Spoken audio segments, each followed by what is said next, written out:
माननीय उच्च न्यायालय Madhya Pradesh Jabalpur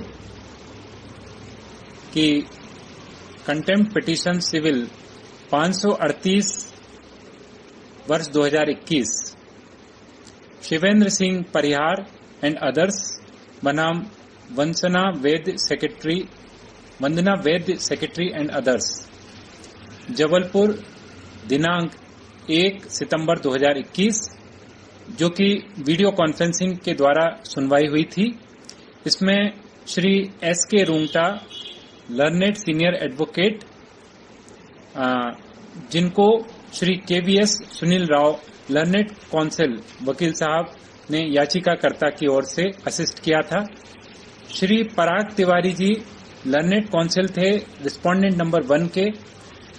Shri BD. Singh learned government advocate रहे फॉर द रिस्पोंडेंट नंबर 2 अर्थात राज्य की तरफ से। इसमें ये बात कही गई कि we have heard the learned counsel for the parties at length. हमने लर्नेड काउंसिल को पूरी तरह से सुना। The dispute in the present case is as to whether the judgment of this court dated 29th April 2020 has been correctly implemented by the respondent contemptors or not. इसमें dispute इस बात पर था कि क्या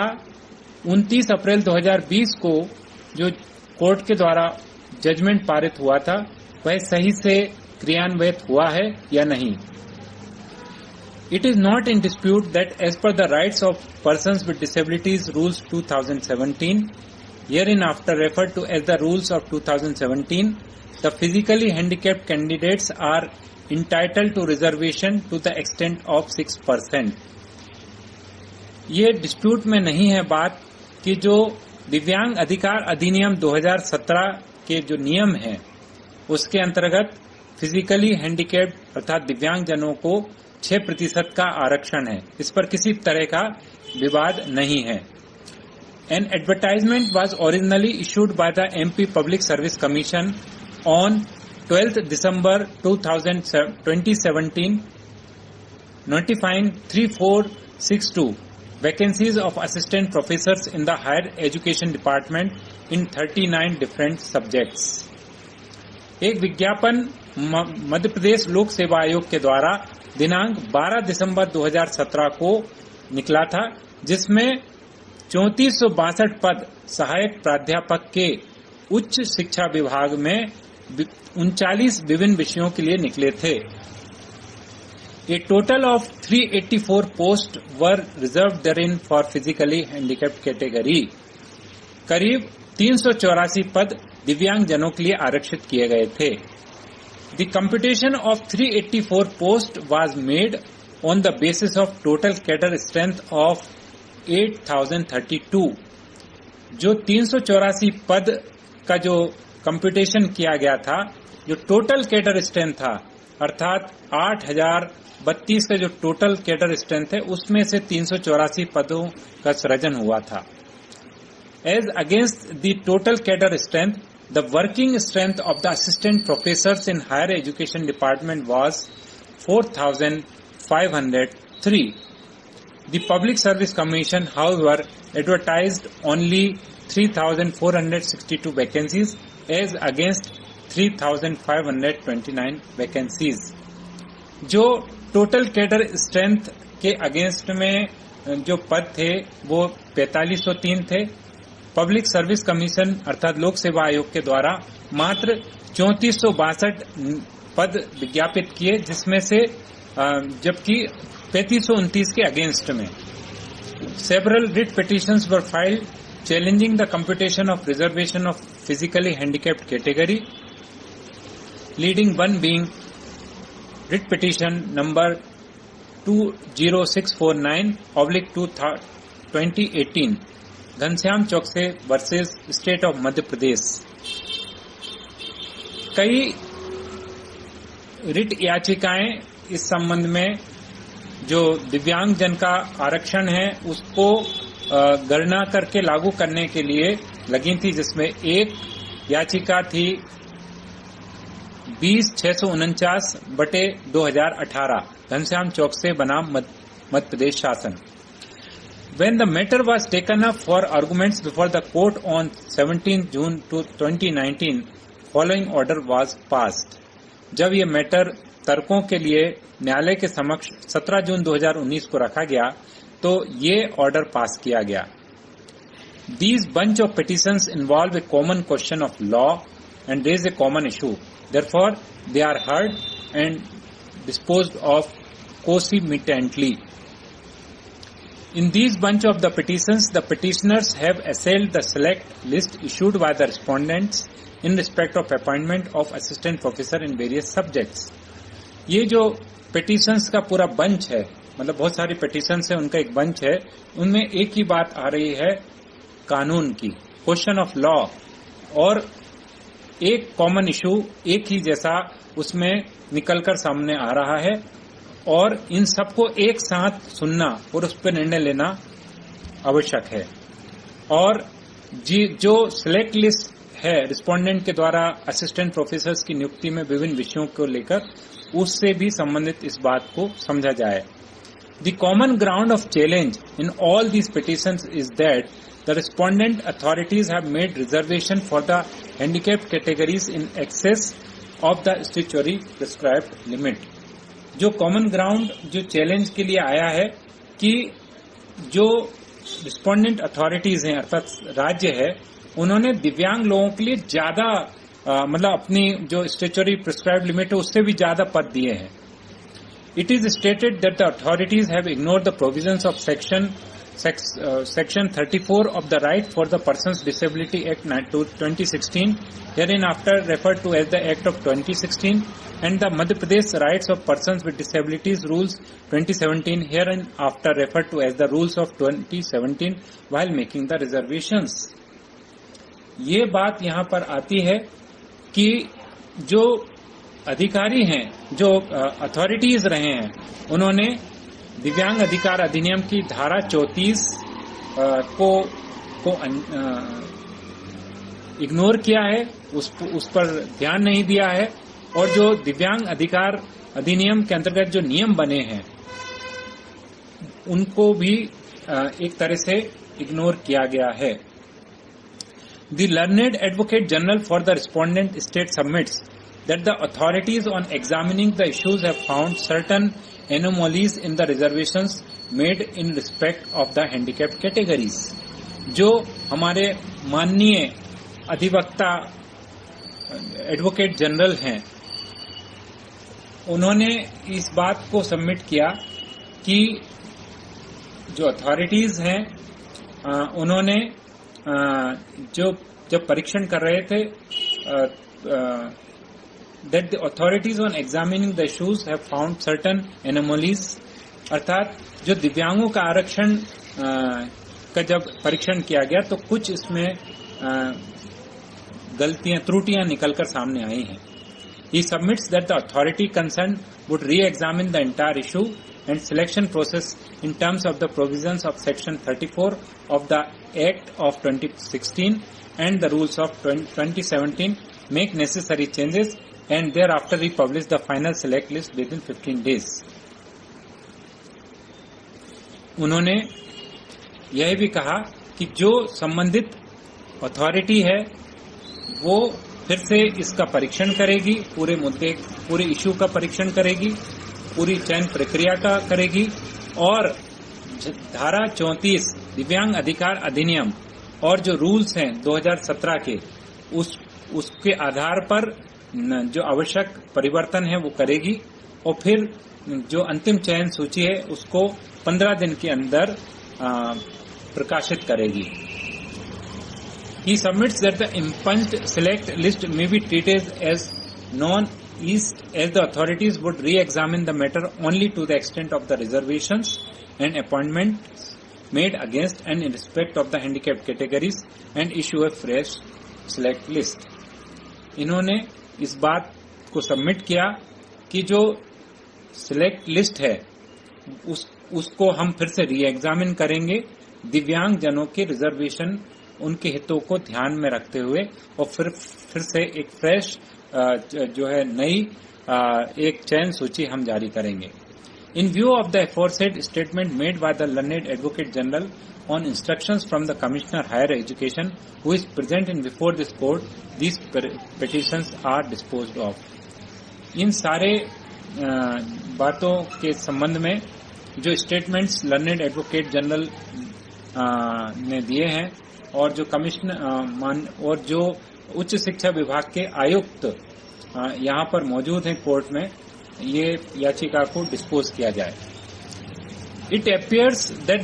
pursuant to the statement made by the learned advocate general on behalf of the state before the court, the respondents have revised, reduced the vacancies of physically handicapped quota in the subject recruitment from 384 to 211, which is 6% of the total available vacancies of 3,529. ये ऐसा प्रतीत होता है कि जो learned advocate general ने अपनी बात कही राज्य की ओर से न्यायालय में कि और रिस्पोंडेंट ने पद घटा दिए, मतलब रिवाइज किए, घटा दिए दिव्यांग लोगों के 384 से 211 कर दिए, जो कि 6% था टोटल अवेलेबल वैकेंसीज जो 3529 है 3529 के अनुसार। In the compliance report submitted by the affidavit of the Principal Secretary Department of Higher Education filed on behalf of respondent number 2 on 26th July 2021, it is stated in para 345 as under. एक compliance report जो प्रमुख सचिव उच्च शिक्षा विभाग के द्वारा file की गई है रिस्पोंडेंट की ओर से 26 जुलाई 2021 को, उसके पैरा 345 निम्नानुसार है। Para 3, it is humbly submitted that at the time when the advertisement of Assistant Professors Examination 2017 was published by MP Public Service Commission, the total number of sanctioned posts of Assistant Professor in the 39 subjects in the department was 8,032. Against the said sanctioned post, 4,503 Assistant Professors were working, and the advertisement of the Assistant Professors Examination 2017 was issued for filling up 3,462 posts out of 3,529 posts lying vacant. A total of 384 posts were shown to be reserved for PH category in the advertisement. यह बहुत ही नम्रता से submit किया कि जब ये सहायक प्राध्यापक का 2017 में विज्ञापन प्रकाशित हुआ मध्य प्रदेश लोक सेवा आयोग के समय, तो उस समय जो सैंक्शन पोस्ट विभिन्न 39 विषयों में थी वो 8,032 थी, जिसके अगेंस्ट में 4,503 असिस्टेंट प्रोफेसर्स काम कर रहे हैं और जो एडवर्टाइजमेंट है असिस्टेंट प्रोफेसर्स एग्जामिनेशन 2017 का वो 3,462 पद भरने के लिए था आउट ऑफ 3,529 पदों में से जो कि खाली थे, और लगभग 384 पद ये दिखाए गए कि पीएच कैटेगरी में विज्ञापन के अनुसार हैं। Para 4, however against the said advertisement order dated 17 June 2019 was passed by this honorable court in writ petition number 2649/2018 as the reservation for the PH category was more than 6%. जबकि ये advertisement order advertisement है, उसके order जो date हुआ है दिनांक 17 June 2019 का जो ऑनरेबल कोर्ट ने पास किया था, जो कि याचिका क्रमांक 20,649/2018 थी, उसमें ऐसा दर्शित हुआ कि 6% से ज्यादा आरक्षण दिव्यांगों को दिया गया है। Para 5, hence in compliance of the aforesaid order of this honorable court, an amended list was forwarded to the MPPSC by the Higher Education Department, pursuant to which the amended advertisement dated 19th August 2019 was issued by the MPPSC.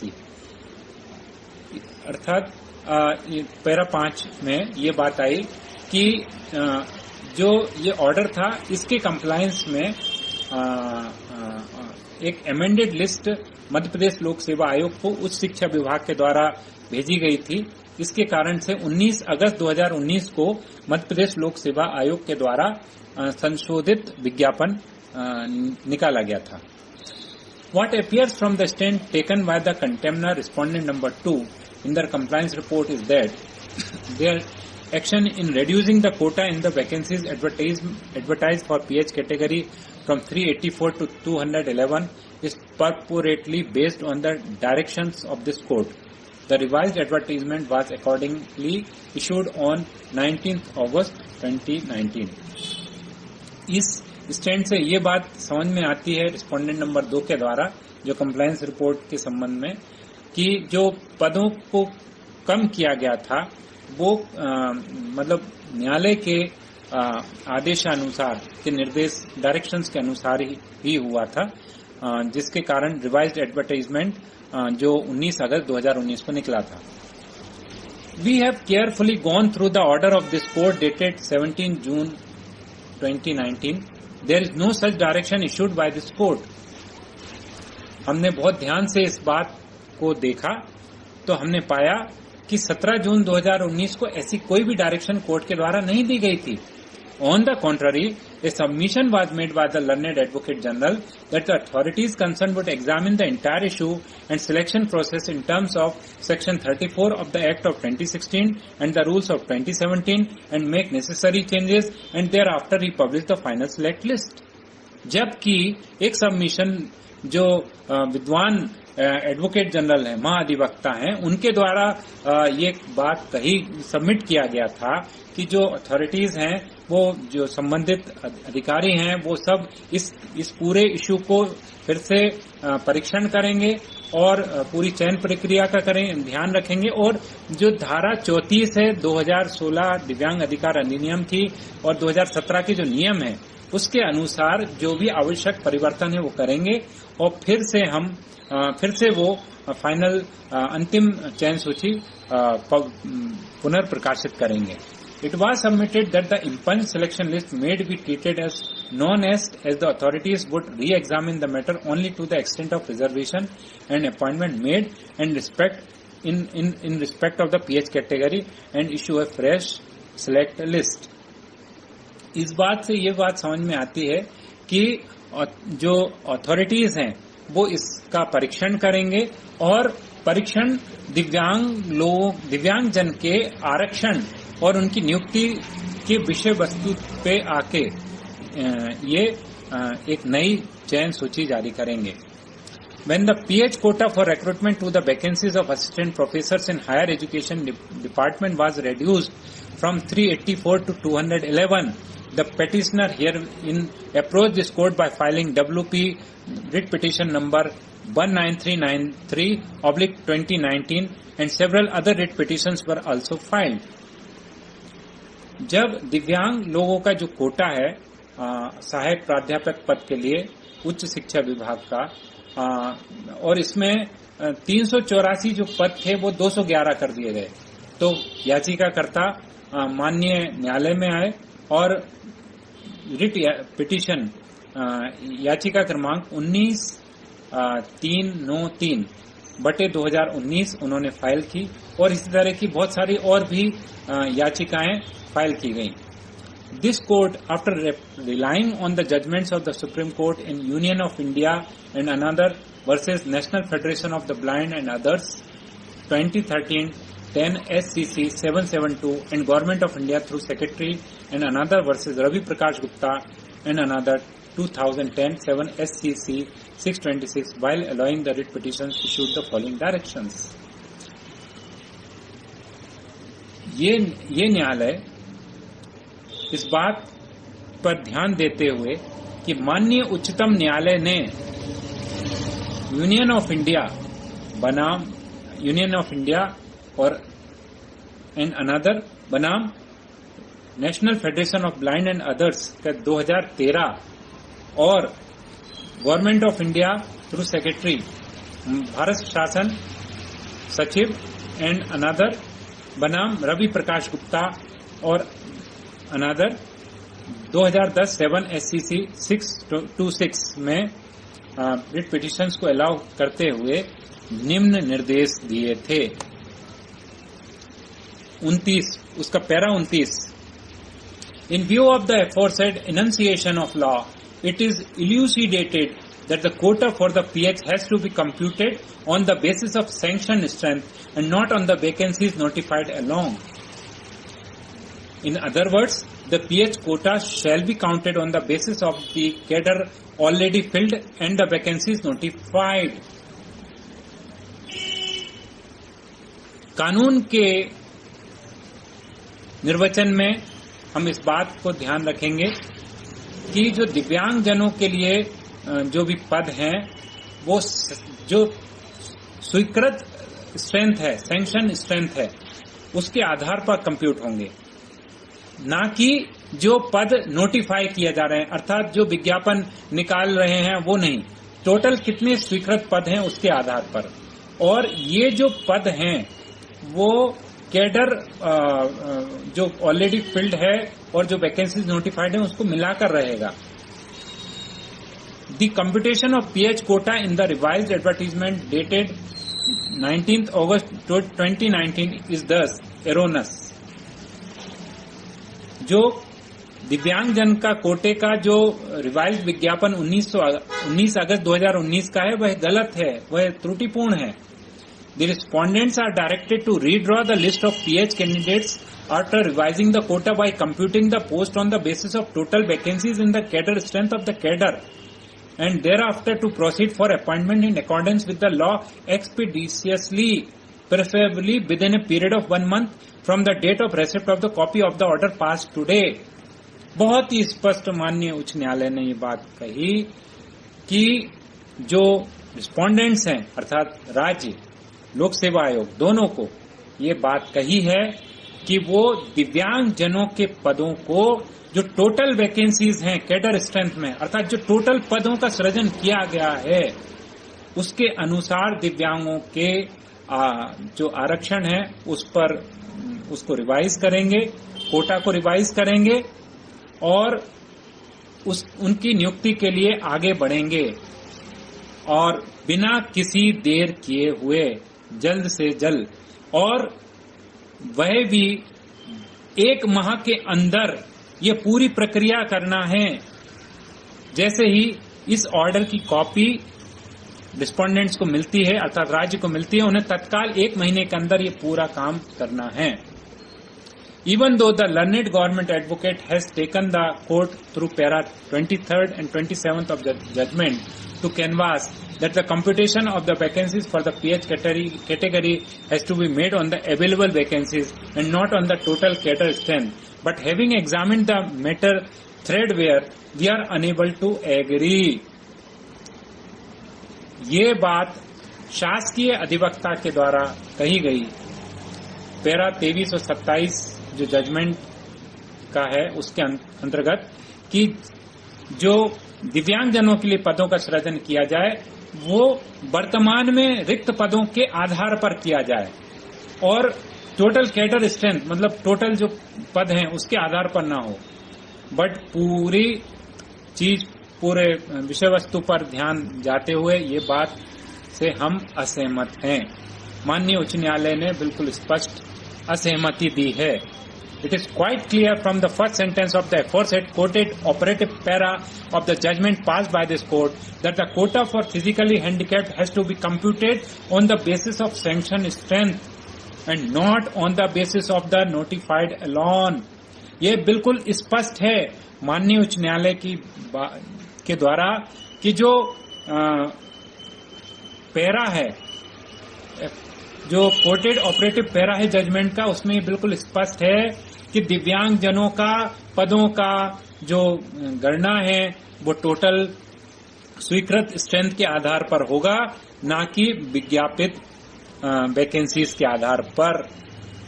या जो पद notify होते हैं उनके आधार पर।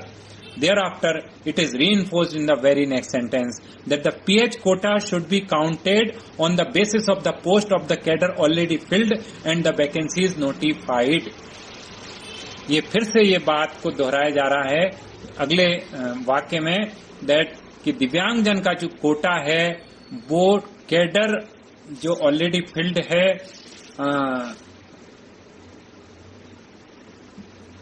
वो plus जो vacancies notified है उन सबको मिलाकर होगा. And if anything was left to doubt, that should be clear from the pronouncement by the court that the computation of PH quota in the revised advertisement dated 19th August 2019 is erroneous. अभी भी कोई किसी प्रकार की शंका हो तो यह स्पष्ट है, ये आदेश के प्रोनाउंसमेंट से कि जो कंप्यूटेशन ऑफ दिव्यांग जो कोटा है उसका जो कंप्यूटेशन है 19 अगस्त 2019 का वह बिल्कुल त्रुटिपूर्ण है.